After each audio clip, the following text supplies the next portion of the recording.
So hello everyone, I am Vishal Mishra. Welcome back to our YouTube channel nurturing medicos. So जो हमारा आज का lecture होने वाला है वो हमारा होने वाला है बेसिकली थर्ड लेक्चर होगा होम्योस्टेसिस के ऊपर। थोड़ा सा इसको इरेज कर लेते हैं। आज का लेक्चर हमारा होने वाला है होम्योस्टेसिस, उसके बाद फिर कंपोनेंट्स एंड फीडबैक सिस्टम और उसका टाइप्स के ऊपर। ठीक है, तो जो हमारा लेक्चर नंबर 1 और लेक्चर नंबर 2 था उसमें हम लोग क्या देखे थे। जो हमारा लेक्चर नंबर 1 था उसमें हम लोग अपने सब्जेक्ट का ओवरव्यू ले रहे थे कि एक्जैक्टली पैथोफिजियोलॉजी का क्या मतलब होता है, उसका इंट्रोडक्शन। उसके बाद जो हमारा लेक्चर नंबर 2 है पैथोफिजियोलॉजी सीरीज़ का, उसमें हम लोग देख रहे थे कि जो हमारा चैप्टर का नेम है पैथोफिजियोलॉजी का, जो हमारा फर्स्ट चैप्टर है वो हमारा है basic principle of cell injury adaptation. ठीक है, तो उसका हम लोग इंट्रोडक्शन देख रहे थे। अगर आप सिलेबस उठा के देखेंगे तो आपको यहाँ पे एक हेडिंग मिलेगी ऊपर, basic principle of cell injury and adaptation. उसके बाद फिर आपका यहाँ पे इंट्रोडक्शन लिखा हुआ है, तो हम लोग उसका इंट्रोडक्शन देख रहे थे। उसके बाद इंट्रोडक्शन के बाद हमको देखना है होम्योस्टेसिस क्या होता है, फिर उसके बाद उसका आपको देखना है कंपोनेंट्स, फिर उसके बाद feedback system and exactly the type of feedback system. ठीक है, तो चलिए हम लोग इस लेक्चर को स्टार्ट करते हैं। तो जो हमारा होम्योस्टेसिस होता है उसका क्या मतलब होता है। आप ऐसा तो है नहीं कि मैं कुछ नया बताने जा रहा हूँ आपको स्पेसिफिकली 2-4 मिनट तक, उसके बाद तो आपको नया ही मिलने वाला है। तो जो हमारा होम्योस्टेसिस होता है वो आपके 2 वर्ड से मिलकर बना हुआ होता है, होम्योस्टेसिस। ठीक है, तो होम्यो मतलब क्या होता है, होम्यो मतलब आपका होता है होमोजीनस या फिर सेम, और जो आपका स्टेसिस मतलब होता है इसका मतलब होता है स्टेट, कॉन्स्टेंट स्टेट। ठीक है, उसके बाद या फिर आपको स्टेडी स्टेट भी बोलते हैं। तो होम्योस्टेसिस हमारा आपको समझ में आ गया होगा कि वर्ड का डिकोडिंग कैसे इसको अरेंज किया गया है। और उसके बाद फिर आप अगर इसका डिफिनीशन वगैरह देखें तो जैसे कि आपको पता है जो हमारा सेल होता है ऑन आवर सेल, अगर स्ट्रेस वगैरह कोई अप्लाइड हो रहा है, अगर हमारा कोई सेल है अगर उस पर कोई भी स्ट्रेस अप्लाई हो रहा है, ठीक है, तो हमारा सेल का फिजियोलॉजी चेंज हो जाता है, आपको पता है। और उसके बाद या फिर उसका फंक्शन चेंज हो सकता है। देखिए मैं आपको एक बात बता दूं कि हमारे, क्योंकि हम लोग पैथोफिजियोलॉजी पढ़ रहे हैं तो ये आपको जानना जरूरी है कि जो हमें डिजीज़ होता है हमारी बॉडी में, कोई भी डिजीज़ वगैरह हो रहा है तो वो स्टार्ट होता है हमारे यूनिट लेवल से। जैसे कि फॉर एग्जांपल अगर मैं अपने स्ट्रक्चरल एंड फंक्शनल यूनिट की बात करूँ तो हमारी बॉडी का क्या होता है, सेल होता है। ठीक है, तो कोई भी अगर डिजीज़ हो रहा है, देखिए होम्योस्टेसिस भी हमारे सेल पे ही वर्क करता है स्पेसिफिकली। ऐसा नहीं है कि आपकी कोई बॉडी पे डायरेक्ट कोई ऑर्गन पे एक्ट कर दे रहा है। ठीक है, कोई भी अगर वर्क होता है हमारे बॉडी में तो वो यूनिट लेवल से स्टार्ट होता है। जैसे एससीएल का सिक्रेशन मान लीजिए, ऑक्जेंटिक सेल या फिर पेराइटल सेल वगैरह जितने भी हमारे बॉडी में सेल हैं, हम ये तो हमारे स्टमक का सेल हो गया। बाकी आपका ओवरऑल जितने भी सेल्स हैं वो हमारा कोई भी सिक्रेशन हमारी बॉडी में कर रहे होते हैं। तो मतलब ओवरऑल जो हमारा कोई भी बात कर सकते हैं जो सिस्टम को मेंटेन किया जाता है वो हमारे सेल लेवल से ही होता है। ठीक है, और वहीं से डिजीज़ भी स्टार्ट होता है। कोई भी चीज़ स्टार्ट या फिर होता है या फिर कोई भी उसको प्रॉब्लम होता है तो ओवरऑल वो सेल या फिर यूनिट लेवल से ही होता है। तो हमारा सेल में अगर कोई स्ट्रेस अप्लाइड हो रहा है, एक्सटर्नल स्ट्रेस या फिर कोई भी स्ट्रेस, ठीक है, तो उससे जो एक सेल पे एक जो ओवरऑल आप बोल सकते हैं उसके फिजियोलॉजी पे चेंज होगा, उसके स्ट्रक्चर पे चेंज होगा। अगर वो एक मॉडरेट स्ट्रेस रहा, अगर वो एक मॉडरेट स्ट्रेस होगा या फिर आप बोल सकते हैं उसको ओवरऑल की एक माइल्ड या फिर मॉडरेट स्ट्रेस अगर होता है तो आपका सेल अडाप्ट कर जाता है। तो ये हमारे लिए अच्छी चीज़ है, उसको आप लोग स्पेसिफिकली बोल सकते हैं सेल अडेप्टेशन। तो वो सेल अडेप्टेशन जो होता है वो हमारे लिए अच्छा चीज़ होता है। ठीक है ये हमको एक अच्छा प्रूफ करके देता है कि मतलब ठीक है, फॉर एग्जांपल अगर पढ़ाई वगैरह आप ज़्यादा करते हैं, ठीक है, तो हमारा न्यूरॉन वगैरह काफ़ी नंबर ऑफ न्यूरॉन्स बढ़ जाएंगे, तो उससे क्या होगा कि आपका ओवरऑल मेंटल जो आपका ग्रोथ है वो ज़्यादा होगा। अगर आप जिम वगैरह जाते हैं, ठीक है, तो आपका सेल एडेप्टेशन होगा, मतलब आपका सेल ग्रोथ होगा, मतलब सेल ग्रोथ होने से आपका मतलब सेल बॉडी या फिर ओवरऑल बॉडी आपका इंक्रीज हो जाएगा साइज। ठीक है, तो मतलब ओवरऑल कोई भी हमारे अगर मॉर्फोलॉजिकली या फिर स्ट्रक्चरली फिजिकली जो भी या फिर फिजियोलॉजिकली जो भी हमारे बॉडी में चेंजेस आते हैं वो यूनिट से ही होते हैं। तो वो जो एक मॉडरेट अगर होता है कोई भी चीज़, अगर मॉडरेट चेंजेस वगैरह होते हैं, ठीक है, तो उसमें क्या होता है कि हमारा ओवरऑल अगर वो मॉडरेट हुआ तब हमें एडेप्टेशन मिलता है। अगर होता क्या है कि अगर आपको वो थोड़ा सा एडवर्स टाइप का आ गया या फिर एक्सट्रीम स्ट्रेस अगर अप्लाई हो गया, ठीक है, तो वो हमारा सेल इंजरी या फिर सेल डिसफंक्शन की तरफ ले जाता है। ठीक है, तो ओवरऑल वहीं से हमारा प्रॉब्लम अराइज होता है जो कि डिजीज़ वगैरह हो गया, फिर कोई भी चीज़ें हो जाती हैं। ठीक है, तो वही हम देख रहे थे कि अगर कोई भी स्ट्रेस अप्लाइड हो रहा है हमारे बॉडी के ऊपर, स्पेसिफिकली सेल के ऊपर हम बात करें क्योंकि यूनिट से ही कोई चीज़ अराइज होती है, आपको मैं बताया ही अभी। तो जो हमारा सेल का प्रोसेस है या फिर एक्टिविटी है वो इंक्रीज या फिर डिक्रीज करता है। ठीक है, अगर कोई स्ट्रेस वगैरह अप्लाई हो रहा है तो फिजियोलॉजी या फिर चेंजेस स्ट्रक्चर फंक्शन में कोई चेंज होगा तो जो हमारा सेल की एक्टिविटी है या फिर वो इंक्रीज होगी या फिर डिक्रीज होगी। तो अगर हम होम्योस्टेसिस, तो देखिए यहाँ पे इंक्रीज या डिक्रीज होगा। ठीक है, तो वही क्या है कि normal value of our body जो होती है वो एक फिक्स रेंज होता है हमारी बॉडी में, चाहे आप हार्ट रेट की बात कर लें, चाहे बीपी की बात कर लें, चाहे ब्लड शुगर लेवल की बात कर लें, सबका एक रेंज होता है। ठीक है, तो जो हमारा नॉर्मल वैल्यू है ऑफ बॉडी वो इंक्रीज या डिक्रीज हो जाएगा, ठीक है, उससे as compare to normal range. ठीक है, तो हमारा जैसे कि बीपी, ग्लूकोज लेवल, हार्मोन्स वगैरह जितने भी चीज़ें हैं, टेम्परेचर वगैरह, वो स्ट्रेस के कारण चेंज हो जाती हैं। और इसी चीज़ों के मेंटेनेंस को जो हमारा ये होम्योस्टेसिस तो एक प्रोसेस है और इसका जो मैकेनिज्म है वो फीडबैक सिस्टम होता है। ठीक है, तो इसी चीज़ को मेंटेन करने को हम लोग बोलते हैं मेंटेन करके नॉर्मल पे लाएगा, उसी चीज़ को हम लोग होम्योस्टेसिस बोल रहे होते हैं। ठीक है, होप आपको समझ में आया होगा। होम्योस्टेसिस हमारा जो है सेल्फ रेगुलेटिंग फिजियोलॉजिकल प्रोसेस होता है। ठीक है, सो होप आपको इतना समझ में आया होगा एग्जैक्टली कि होम्योस्टेसिस क्या बोलना चाह रहा है। और अगर मैं बात करूँ यहाँ पे कि होम्योस्टेसिस के बारे में लोग बात करें कि balance steady state of internal environment ही हमारे करता है। जो हमारा होम्योस्टेसिस होता है वो हमारे इंटरनल इन्वायरमेंट को ही मेंटेन करता है। इंटरनल इन्वायरमेंट मतलब क्या होता है, हमारे बॉडी में जितने भी इन्वायरमेंट है उसको इंटरनल बोलते हैं। एक्सटर्नल के कारण हमारे इंटरनल इन्वायरमेंट में चेंज होता है, उसी को मेंटेन हमारा होम्योस्टेसिस करता है। ठीक है, और ये बताऊँ मैं आपको कि it is a self regulating physiological process. ये हमारा सेल्फ रेगुलेटिंग फिजियोलॉजिकल प्रोसेस है by which any living organism tends to maintain stability. ठीक है, मतलब ओवरऑल हमारा स्टेबिलिटी या फिर जो हमारा रेंज है, प्रायर सेट रेंज हमारे सेंट्रल नर्वस सिस्टम या कंट्रोल सेंटर पे, उससे कंपेयर करके ये हमारा ओवरऑल बैलेंस प्रोवाइड करता है हमारे बॉडी को। Homeostasis is necessary to survive in life. ठीक है, सर्वाइवल के लिए लाइफ में हमारे बहुत इंपॉर्टेंट है होम्योस्टेसिस प्रोसेस। और अगर हम कंपोनेंट्स की बात करें, देखिए अगर हम ब्रॉडली क्लासीफाई कर रहे हैं होम्योस्टेसिस को, ठीक है, तो आपको क्या मिलेगा कि अगर ब्रॉडली क्लासीफाई मतलब आप बहुत ज़्यादा एरिया को कवर कर रहे हैं। एरिया मतलब उसके फील्ड को। अगर मैं पैथोफिजियोलॉजी की बात करूँ तो इसके अंदर बहुत सारे चैप्टर्स हैं, तो अगर मैं कोई भी एक टॉपिक उठाता हूँ और उसका क्लासिफिकेशन करता हूँ तो वो एक ब्रॉड क्लासिफिकेशन कहलाएगा। जैसे कि मैं बताऊँ जो हमारा कंपोनेंट्स है, अगर हम कंपोनेंट्स पढ़ाई करेंगे, जैसे कि कंपोनेंट्स के बारे में अगर हम लोग जान रहे होंगे, तो जैसे कि रिसेप्टर या फिर सेंसर या फिर कंट्रोल सिस्टम या फिर इफेक्टर, ये 3 कंपोनेंट्स होते हैं हमारे फीडबैक सिस्टम में भी, हमारे होम्योस्टेसिस में। ये आपका जो कंपोनेंट्स है ये आपके होम्योस्टेसिस में भी आप इसको मान सकते हैं, फीडबैक सिस्टम में भी मान सकते हैं। ठीक है, तो जो ये तीनों कंपोनेंट्स है ये कौन कौन से हैं? आपका पहला हो गया सेंसर या फिर रिसेप्टर, दूसरा होगा कंट्रोल सेंटर, तीसरा होगा इफेक्टर। तो देखिए मैं आपको बताता हूँ कि सेंसर और रिसेप्टर क्या होता है। सेंसर को ही आप रिसेप्टर बोल सकते हैं। ठीक है, तो सेंसर तो आप सोचते होंगे कि हाँ ये टेक्नोलॉजी वगैरह जो हमारी होती है उसमें सेंसर यूज होता है। ठीक है, सेंसर मतलब क्या, जो कोई चीज़ों को डिटेक्ट कर रहा है, ठीक है, वो सेंसर कहलाता है। या फिर कोई एक्सटर्नल स्टिमुलाई को जो रिसीव कर रहा होता है। तो हमारे बॉडी में स्पेसिफिकली सेंसर वर्ड तो हमको नहीं यूज करना चाहिए, बट हमारे बुक में दिया गया इसलिए मैं यहाँ पे यूज किया हूँ। बाकी रिसेप्टर हमारे बॉडी में होता है, पूरे बॉडी पार्ट्स में। स्पेसिफिकली ये हमारा जैसे कि ओवरऑल हमारे बॉडी पे भी होता है, जैसे कि बोल सकते हैं कि ओवरऑल बैरो रिसेप्टर हमारा होता है जो कि हमारे एओर्टा वगैरह फिर आर्टरीज कैपिलरीज वगैरह पे होती है। बैरो रिसेप्टर हमारा प्रेशर सेंसिटिव रिसेप्टर है। कीमो रिसेप्टर हमारा कीमो रिसेप्टर हो गया जो कि केमिकल सेंसिटिव है। थर्मो रिसेप्टर मतलब टेम्परेचर सेंसिटिव। मैकेनो रिसेप्टर जो हमारा हो गया एक मैकेनिकल रिसेप्टर जो होता है। और जो हमारा रिसेप्टर है ये आपको पता है हमारे पूरे बॉडी पार्ट्स पे प्रेजेंट होता है। ये हमारे स्टिमुलस को रिसीव करता है, उसके बाद ये हमारा क्या करता है, थ्रू द इनपुट, मतलब इनपुट देता है हमारे किसको, कंट्रोल सिस्टम को। कंट्रोल सिस्टम में हमारा ब्रेन मेनली इन्वॉल्व होता है। और जो कंट्रोल सिस्टम होता है ये आउटपुट लेके आता है। ठीक है, यहाँ पे आउटपुट ये लेके आएगा, आउटपुट, ये इनपुट लेके यहाँ पे आया था। तो जो हमारा आउटपुट लेके आ रहा है ये हमारा इफेक्टर के पास लेके जाता है। इफेक्टर वही चीज़ हमारा, इफेक्टर हमारा क्या होता है कि ओवरऑल जो हमारा स्टेप है वो हमारा मतलब रिस्टोर कर रहा होता है हमारे चेंजेस को। ठीक है, या फिर उसको इक्विलिब्रियम में ला रहा होता है या फिर स्टेडी स्टेट में ला रहा होता है। इफेक्टर तो आपका वही होगा ना जहाँ पे वो मतलब जहाँ पे रिसेप्टर रिसीव हुआ था वहीं पे आपका इफेक्टर भी होगा, क्योंकि यही ना ओवरऑल चेंजेस लाएगा। जैसे कि फॉर एग्जांपल जहाँ से स्टिमुलस डिटेक्ट हुआ, जैसे कि मैं अगर बात करूँ एओर्टा का, ठीक है, या फिर कैपिलरीज की मैं बात करूँ फिजिकली, तो अगर कोई कैपिलरी है तो उस पर अगर ब्लड प्रेशर ज़्यादा हो रहा है, ठीक है, तो ब्लड प्रेशर ज़्यादा होने के कारण आपका जो उस पर ब्लड प्रेशर ज़्यादा होगा तो स्ट्रेच उस पर होगा, स्ट्रेच वगैरह होगा, उसकी जो वॉल्स हैं वो स्ट्रेच होंगी, तो स्ट्रेच जो आपका होगा वो एक स्टिमुलस की तरह काम करेगा। वो आपका थ्रू द इनपुट या फिर एफरेंट नर्व के थ्रू वो आपका लेके जाएगा कंट्रोल नर्वस सिस्टम के पास या फिर कंट्रोल सिस्टम के पास या फिर ब्रेन के पास, इसको आप बोलेंगे। ठीक है, तो ये हमारा क्या लेके गया, ओवरऑल इनपुट लेके गया हमारे ब्रेन के ऊपर।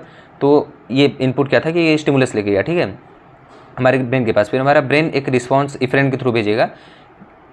इफेक्टर जो हमारा होगा वो हमारा कौन सा होगा, वो हमारे वही सरफेस होगा जो आपका लेके गया होगा। ठीक है, तो उस पर क्या होगा कि हाँ ठीक है, हमारा ये प्रेशर ज़्यादा हो रहा है, तो प्रेशर ज़्यादा है तो इसका वैसोडाइलेशन करा देता है। कोई भी चीज़ अगर कॉन्स्ट्रिक्ट हो रही है या फिर कोई भी चीज़ नॉर्मल है, अगर उसका वैसोडाइलेशन कर दोगे या फिर उसको और ज़्यादा उसको एरिया मिल जाएगा, थोड़ा स्ट्रेच हो जाएगा वो, ठीक है, मतलब कि ओवरऑल और एरिया वगैरह कवर कर रहा होगा। वैसोडाइलेशन मतलब कोई भी है तो उसको डायलेट करना, सेल्स वगैरह या फिर उस किसी पार्ट ऑफ द बॉडी को। ठीक है, तो हमारा स्ट्रेच होगा वो, तो उसके बाद आपका क्या होगा, बीपी कम हो जाएगा। ठीक है, तो वो सारी चीज़ें हैं ओवरऑल। और यहाँ पे अगर हम देखें कंट्रोल सिस्टम के बारे में, तो इसमें हमारा मेनली ब्रेन इन्वॉल्व होता है। इसमें हम लोग क्या देख रहे होंगे, देखिए the centre which response to the signal of the sensor.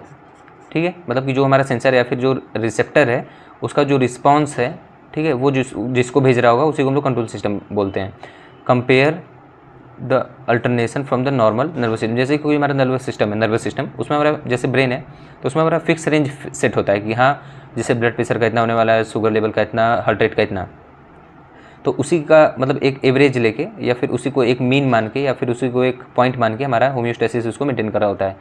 Activate either inhibitory या फिर एक्साइटेटरी पाथवे, मतलब कि हमारा जो कंट्रोल नर्वस सिस्टम है वो क्या क्या लेके आ सकता है या फिर कौन सा पाथवे फॉलो करेगा, या तो इनिबिटरी फॉलो करेगा या फिर एक्साइटेटरी फॉलो करेगा। तो इनिबिटरी एक्साइटेटरी का क्या ओवरऑल यहाँ पे मोटो है कि जैसे आपका इनिबिटरी कब आपका फॉलो करेगा, इनिबिटरी तब करेगा जब आपको कोई भी चीज़ वैल्यू बढ़ी हुई है तो उसको इनिबिट करेगा, कोई भी चीज़ अगर घटी हुई है तो उसको एक्साइट करेगा, तो एक्साइटेटरी हो जाएगा। ठीक है, तो इनिबिटरी हमारा वही निगेटिव फीडबैक सिस्टम होता है और जो हमारा एक्साइटेटरी होता है वो हमारा पॉजिटिव फीडबैक। एक्साइट मतलब क्या, बढ़ाना, तो ठीक है, तो हमारा पॉजिटिव क्या करता है, बढ़ाता है, और जो हमारा नेगेटिव होता है वो हमारा क्या करता है, इनिबिटरी फीडबैक सिस्टम होता है। अगर मैं इफेक्टर की बात करूँ तो they respond to the changes and restore the equilibrium और स्टेडी स्टेट। ठीक है, जैसे हार्मोन ऑर्गन वगैरह ये सारी चीज़ें। अगर हम इसका एक ग्राफ ओवरऑल देख रहे होंगे कि जैसे इसका कौन सा पाथ इसको फॉलो करता है, ठीक है, और इसी को आप फीडबैक लूप भी बोल सकते हैं। ठीक है, तो देखिए क्या होता है कि जो हमारा सेंसर है या फिर जो रिसेप्टर है ये क्या करेगा, ये हमारा एफरेंट इनपुट भेजेगा, एफरेंट के थ्रू इनपुट भेजेगा हमारे कंट्रोल नर्वस सिस्टम के पास या फिर ब्रेन के पास। ठीक है, इसके पास जब ये भेजेगा तो ये इफरेंट के थ्रू ये आपका आउटपुट लेके आएगा। ठीक है, और ये इनिबिटरी भी हो सकता है, एक्साइटेटरी भी हो सकता है, depending upon the stimulus received. आपके इफेक्टर के पास आएगा, इफेक्टर क्या होगा, हमारा रिस्पॉन्स करेगा अगेंस्ट द अल्टरनेशन के थ्रू, जो भी हमारा अल्टरनेशन हुआ है या फिर अल्टर किया जो भी हमारा फिक्स्ड वैल्यू, उसको ये फिर से इफेक्टर उसको मेंटेन करेगा। ठीक है, उससे क्या होगा, हमारा अगर होम्योस्टेसिस कम था तो वो ज़्यादा हो जाएगा, मतलब कि ओवरऑल अगर कोई भी चीज़ इनिबिट मतलब कि कम था तो होम्योस्टेसिस उसको बढ़ा देगा, और कोई चीज़ बढ़ी हुई थी तो होम्योस्टेसिस हमारा घटा देगा। ठीक है, और ठीक है ओवरऑल आपको समझ में आया होगा, घटा देगा, फिर हमारा जो चेंजेस होगा वो डिटेक्ट ओवरऑल हो जाएगा, मतलब कि देखिए यहाँ से आपका ओवरऑल कंप्लीट होता है ये चीज़। ठीक है, ये देखिए ग्राफ में आपको एक बार और समझाता हूँ। जैसे कोई भी जो हमारा सेंसर है या फिर रिसेप्टर है अगर कोई चेंज को डिटेक्ट कर रहा है या फिर स्टिमुलस, मतलब चेंज क्या होता है, कोई भी फिक्स रेंज है अगर उससे कोई भी चीज़ अल्टर कर रहा है तो चेंज हो गया, उसके लिए उसको डिटेक्ट करेगा, फिर ये एफरेंट के थ्रू आपका इनपुट भेजेगा कंट्रोल नर्वस सिस्टम के पास, control nervous system through the efferent हमारा आउटपुट भेजेगा। इनहिबिटरी एक्साइटेटरी दोनों ही हो सकता है, इफेक्टर पे जो हमारा आएगा ये आएगा, उसके बाद फिर आपका अल्टरनेशन जितना हुआ है उसको फिर ये मेंटेन करके होम्योस्टेसिस को मेंटेन करता है। होप आपको समझ में आया हो। ठीक है, अगर मैं बात करूँ फीडबैक सिस्टम के बारे में तो ये हमारा मोस्ट इंपॉर्टेंट थिंग है, फीडबैक सिस्टम। ठीक है, इसको हम लोग डिनोट करते हैं FBS से भी, फीडबैक सिस्टम। देखिए it is a mechanism of homeostasis, हमारे मतलब मैकेनिज्म है कि हाउ होम्योस्टेसिस वर्क्स। ठीक है, आर द कंपल्सेटरी पाथवे और loop that work according to the alternation, जो हमारा अल्टरनेशन वगैरह हुआ होता है उसके अकॉर्डिंग ये हमारा काम कर रहा होता है फीडबैक लूप या फीडबैक सिस्टम। आइदर अपोजिट मतलब नेगेटिव फीडबैक सिस्टम या तो हो सकता है, या फिर एम्पलीफाई मतलब कि उसको इंक्रीज करना, एम्पलीफाई मतलब कोई भी चीज़ की फ्रीक्वेंसी उसको बढ़ा देना। ठीक है, तो एम्पलीफिकेशन मतलब कोई भी चीज़ की को बढ़ा देना, तो ये पॉजिटिव फीडबैक सिस्टम हो जाएगा। ठीक है, द चेंजेस मतलब कि एम्पलीफाई या फिर जो हमारा पॉजिटिव फीडबैक सिस्टम है वो अगर ओवरऑल अगर उसमें मतलब आ रहा है। ठीक है, अगर मैं बात करूँ देखिए M है आपका। ठीक है, मेनली हमारा जो नेगेटिव फीडबैक सिस्टम होता है वही हमारा मेन फीचर है हमारे होम्योस्टेसिस का। ठीक है, जो हमारा होम्योस्टेसिस होता है, आप पढ़े होंगे कि जो हमारा फीडबैक सिस्टम होता है उसमें आपका नेगेटिव पॉजिटिव दोनों फीडबैक सिस्टम काम कर रहा होता है। बट एक्जैक्टली अगर हम लोग बात करें कि होम्योस्टेसिस को कौन एक्जैक्टली फॉलो कर रहा है, मतलब हमारे होम्योस्टेसिस को कौन एक्जैक्टली फॉलो कर रहा है, कौन उसको फुलफिल कर रहा है उसके डिमांड्स को, कौन उसको मतलब ओवरऑल कौन उसको फॉलो कर रहा है, वही मेरे कहने का मतलब है। ठीक है, तो जो होता है वो नेगेटिव फीडबैक सिस्टम आपको ओवरऑल इसको फॉलो कर रहा होता है। ठीक है, विदाउट एनी एक्सेप्शन। तो अगर आपको क्वेश्चन में आता है कि आपका होम्योस्टेसिस को कौन मेंटेन करता है, ये आपका क्वेश्चन आता है जीपैट वगैरह में, बाकी हर कई भी कम्पिटिटिव एग्जामिनेशंस में कि आपका होम्योस्टेसिस को कौन मेंटेन करता है, तो आपका इसका आंसर जो होगा ये आपका होगा नेगेटिव फीडबैक सिस्टम। ठीक है, जो हमारा पॉजिटिव फीडबैक सिस्टम होता है ये नहीं होम्योस्टेसिस को फॉलो करता। क्यों, इसको या फिर मैं अभी डिस्कस कर लूँ या फिर बाद में थोड़ा सा 10 मिनट बाद डिस्कस कर रहे होते हैं। ठीक है, तो इसको मैं एट लास्ट डिस्कस करूँगा लास्ट में कि एग्जैक्टली ये होता क्यों है, या फिर आप सुन लीजिए इसको कराने के बाद आपको बताता हूँ। ठीक है, तो देखिए जो हमारा नेगेटिव फीडबैक सिस्टम है ये मेंटेन हमारा होम्योस्टेसिस को करता है। देखिए होम्योस्टेसिस जो है आपका दो तरीके से मेंटेन होता है, डिपेंडिंग अपॉन द नीड। जैसे कि अगर हमारा कोई हार्मोनल में फ्लक्चुएशंस आ रहा है तो हमारा एंडोक्राइन सिस्टम इसको ओवरऑल मेंटेन करेगा इस होम्योस्टेसिस को। अगर हमारा कोई भी फिजियोलॉजिकल या फिर फंक्शनल चेंजेस आ रहा है किसी भी बॉडी पार्ट्स में और ओवरऑल जो भी चीज़ें हैं तो हमारा नर्वस सिस्टम के द्वारा किया जाएगा। ठीक है, तो वही चीज़ लिखा है यहाँ पे, nervous system work by generation of impulse, nerve impulse, और जो हमारा एंडोक्राइन सिस्टम होता है वो work by secretion of hormones या फिर केमिकल मैसेंजर इसको हम लोग बोल सकते हैं। अगर मैं बात करूँ यहाँ पे टू सिस्टम देखिए यहाँ पे थोड़ा सा ऊपर चला गया। ठीक है, two system endocrine and nervous system are the work together. ठीक है, ये हमारा टुगेदर वर्क करता है ओवरऑल ठीक है, कंबाइन होकर समटाइम वर्क इंडिपेंडेंटली भी हमारा ये वर्क कभी कभी कर रहा होता है टू रेगुलेट और कंट्रोल द डिस्टर्बेंस, ठीक है, मेंटेन होम्योस्टेसिस। मतलब ओवरऑल जो हमारा होम्योस्टेसिस है डिपेंडिंग अपॉन द नीड, ये आपका एंडोक्राइन भी हो सकता है, नर्वस भी हो सकता है, जैसा इसका नीड होगा उसके हिसाब से करेगा। आल्दो ये आपका कभी कभी ओवरऑल बोल सकते हैं ये ग्रुप में भी वर्क करता है और कभी कभी इंडिपेंडेंटली भी वर्क कर रहा होता है ओवरऑल, ठीक है। अगर मैं बात करूँ फीडबैक सिस्टम, यही मैं आपको बता रहा था कि कंपोनेंट्स जो है हमारा वो हमारा होम्योस्टेसिस का भी हो सकता है, डेफिनेटली फीडबैक का भी हो सकता है, ठीक है। तो यहाँ पे हम लोग कंपोनेंट्स के बारे में समझे ही हैं ऑफ द होम्योस्टेसिस। अब हम लोग फीडबैक सिस्टम का कंपोनेंट देखते हैं। वही आपका सेम ही होगा कि एक हो गया आपका receptor, control centre, effector. Control receptor आपका क्या है, ये आपका स्पेशल स्ट्रक्चर इन बॉडी होता है दैट मॉनिटर और डिटेक्ट, ये हमारा मोस्ट इंपॉर्टेंट थिंग है, ये डिटेक्ट करता है हमारा चेंजेस को इन अ कंट्रोल्ड कंडीशन, ठीक है, and send it to the control centre. जैसे कि हमारा कंट्रोल्ड जो कंडीशन होता है उसके अलावा जो चेंजेस होते हैं डिटेक्ट या फिर मॉनिटर इसको करता है, जो स्पेशल स्ट्रक्चर होता है वो हमारा रिसेप्टर कर जाता है, ये हमारे कंट्रोल सेंटर को ओवरऑल इसको सेंड करता है। कंट्रोल सिस्टम क्या है, control system example brain set the value of maintaining condition, ठीक है। इसके पास एक pre set controlled overall mean होता है या फिर बोल सकते हैं रेंज होता है, जिससे कि आपका मतलब कि अल्टरनेशन को डिटेक्ट करता है, उसके बाद फिर आपका आउटपुट देता है, जिससे कि हमारा एज़ कम्पेयर टू द जो प्रीफिक्स वैल्यूज़ हैं या फिर मीन है उसके हिसाब से आपका ओवरऑल आपका मेंटेन करता है होम्योस्टेसिस के थ्रू, ठीक है। It evaluates the input received from the receptor and generate output command when they are needed, ठीक है। इफेक्टर क्या होता है, any organ or body structure which receive out from the control centre and produce a response or effect. देखिए ये क्या करना चाह रहा है, एनी ऑर्गन या फिर बॉडी स्ट्रक्चर कोई, ठीक है, विच receive out from the control centre, मतलब कि ये कहाँ से, मतलब स्ट्रक्चर जो फॉर एग्जांपल जो हमारा इफेक्टर क्या होता है, ये हमारा कंट्रोल नर्वस सिस्टम से जो आउटपुट रिसीव करता है उसी को हम लोग इफेक्टर बोल रहे होते हैं। And producer response or effect, आपका जो रिसेप्टर होता है और जो इफेक्टर होता है, अगर आप उसमें कन्फ्यूज हो रहे हैं तो मैं आपको एक चीज़ क्लियर करता हूँ, दोनों की साइट एक ही होती है। जैसे कि जहाँ से डिटेक्ट होगा वहीं पे ना रिस्पॉन्स आएगा यार।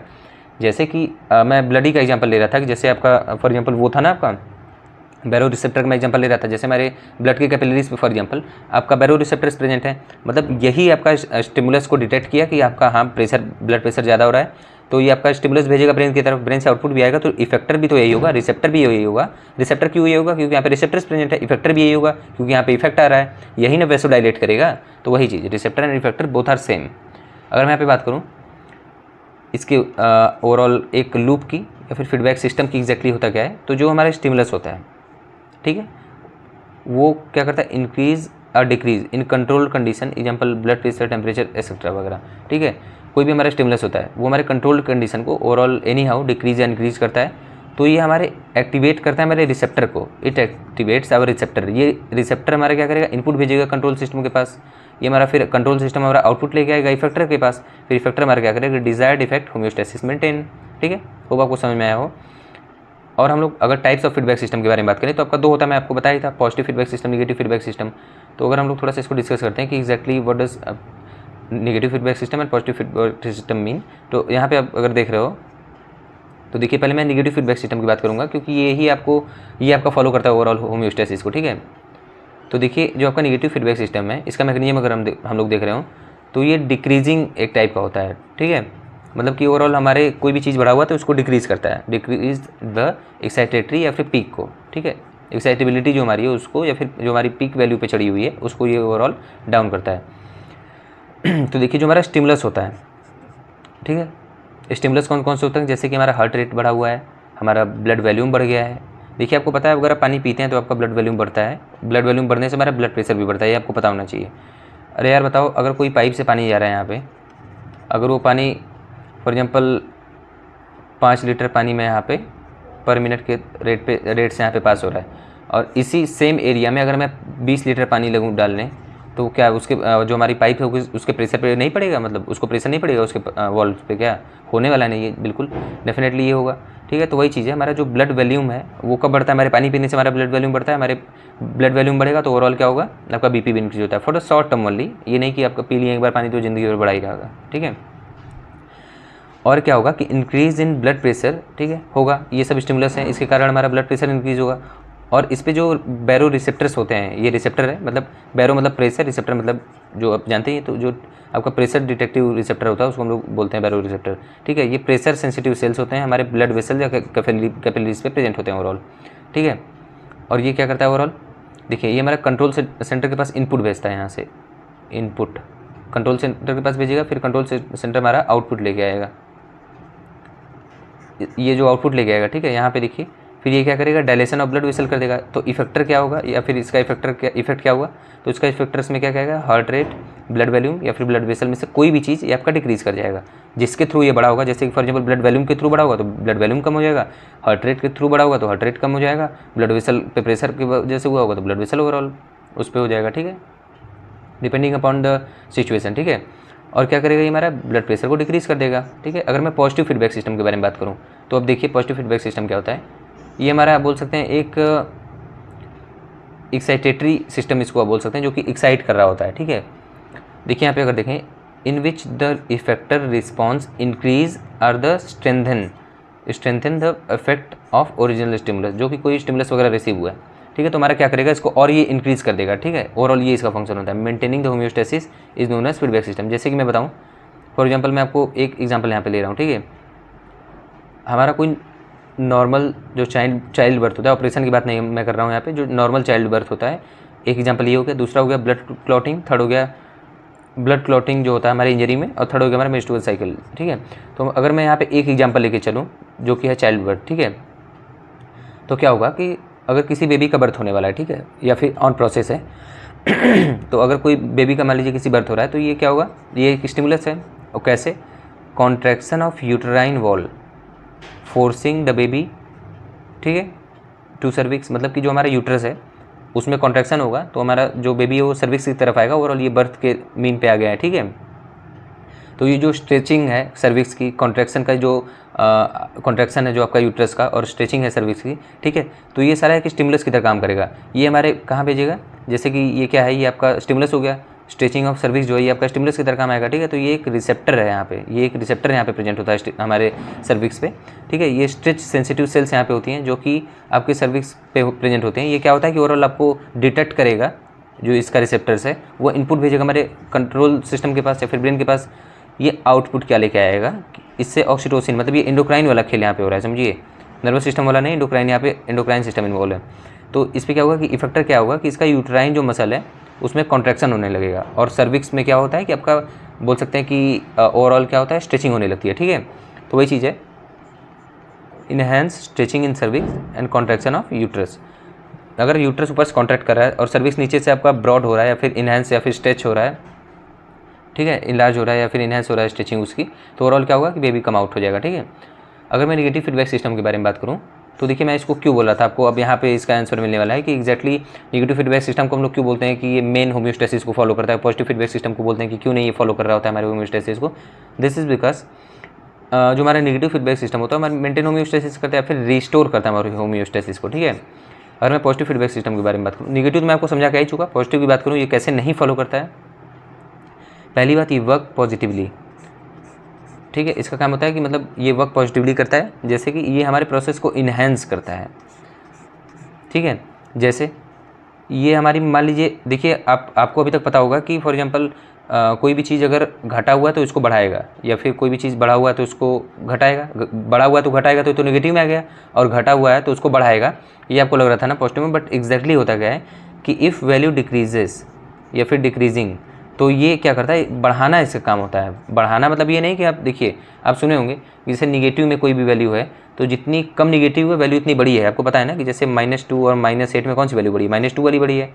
तो वही चीज़ यहाँ पे कॉन्सेप्ट फॉलो हो रहा है कि जैसे कोई भी चीज़ मान लीजिए कम है या कोई वैल्यू डिक्रीज़ कर रही है, तो पॉजिटिव फीडबैक सिस्टम क्या करेगा, उसको और डिक्रीज़ कर देगा, ये नहीं कि इसको बढ़ा देगा। कोई भी चीज़ अगर वैल्यू अगर डिक्रीज़ हो रही है तो ये क्या करेगा, ये और उसको डिक्रीज़ कर देगा, या फिर कोई वैल्यू अगर इंक्रीज़ हो रही है तो इसको ये और इंक्रीज़ कर देगा, ठीक है। ये चीज़ यहाँ पे पॉजिटिवली वर्क करने का मतलब था, ठीक है। इसी के कारण ये आपका क्या होता है कि आपके एक्चुअल होम्योस्टेसिस को ये फॉलो नहीं करता है, या फिर इसके दो रीजन्स हैं। देखिए, डू नॉट रिस्टोर होम्योस्टेसिस, ये होम्योस्टेसिस को हमारे रिस्टोर नहीं करता है, ये बढ़ा हुआ तो और बढ़ा देता है, घटा हुआ तो और घटा देता है। ये क्यों नहीं फॉलो करता है, दिस इज़ बिकॉज पहला रीज़न तो मैं आपको बता ही दिया कि कोई भी वैल्यू घट रही है तो और घटा देता है, बढ़ रही है तो और बढ़ा देता है। सेकंड क्या है कि ये एम्पलीफाई करता है, they amplify the process and break down the homeostasis in certain conditions, ठीक है। जैसे चाइल्ड बर्थ वगैरह में देखिए कैसे था, मैं आपको यहाँ पे एग्जांपल लेके पॉजिटिव फीडबैक सिस्टम बताता हूँ कि कैसे एग्जैक्टली होम्योस्टेसिस को फॉलो नहीं कर रहा है, ठीक है। देखिए जो आपका चाइल्ड बर्थ था, तो उसमें क्या था कि जो यूट्रस था या फिर यूट्राइन वॉल था, इसमें आपका इन जनरल क्या है, होम्योस्टेसिस में क्या होना चाहिए था कि इसको ये भाई अगर कोई चीज़ स्ट्रेस हो रहा है तो इसको कम कर दे, क्योंकि ज़्यादा हो रहा था तो इसको कम करेगा ना।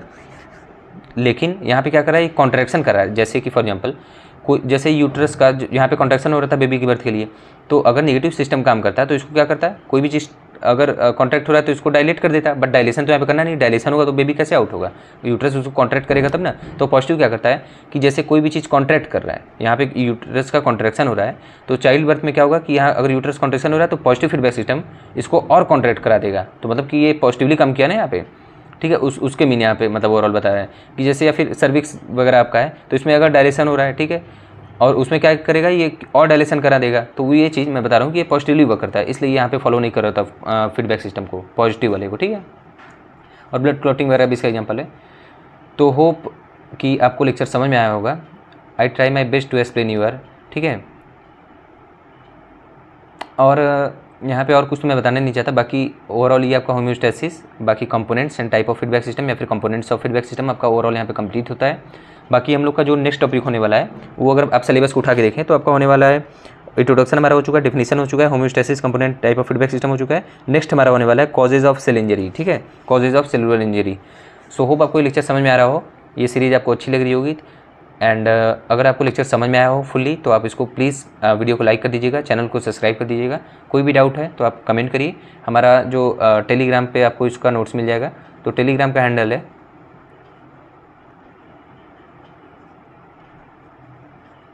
हमारे जो चैनल का नाम है यूट्यूब का, वही हमारे टेलीग्राम चैनल का भी नाम है नर्चरिंग मेडिकोस, ठीक है। अब इसको जरूर से इसको यहाँ पे सब्सक्राइब कर लीजिएगा, चैनल को भी, और टेलीग्राम चैनल पे भी ज्वाइन कर लीजिए फॉर द नोट्स एंड कोई भी अपडेट्स वगैरह के लिए, ठीक है। So thank you so much for seeing this video, bye bye, take care.